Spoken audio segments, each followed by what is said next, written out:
Islamabad high court ने नवाज शरीफ की सजा मुअत्तली की दरखास्त पर रजिस्ट्रार ऑफिस के एतराज़ात दूर कर दिए। साबिक वजीर आजम की मेडिकल रिपोर्ट पेश करने का हुक्म दे दिया।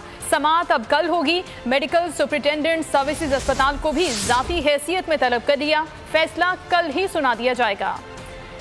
इस्लामाबाद हाई कोर्ट ने नवाज शरीफ की सजा मुअत्तली की दरखास्त पर रजिस्ट्रार ऑफिस के एतराज़ात भी दूर कर दिए हैं, जबकि साबिक वजीर आजम की मेडिकल रिपोर्ट्स भी पेश करने का हुक्म दे दिया है।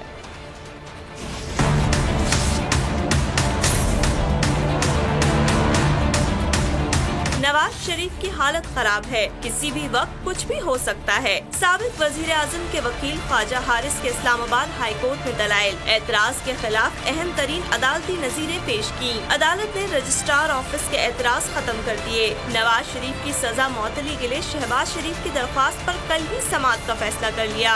जस्टिस मोहसिन अख्तर कियानी ने रिमार्क्स दिए कि देखना होगा कि मुतासरा फरीक इस काबिल नहीं कि दरख्वास्त पर दस्तखत कर सके। कल नवाज शरीफ कहेंगे कि दरख्वास्त दायर करने का नहीं कहा तो फिर क्या होगा। ख्वाजा हारिस ने दलाइल दिए कि नवाज शरीफ नैब लाहौर की हिरासत में हैं। उनकी बीमारी की तशखीस नहीं हो रही। ये मौजज़ा है कि इतने कम प्लेटलेट्स पर भी नवाज शरीफ सरवाइव कर गए हैं।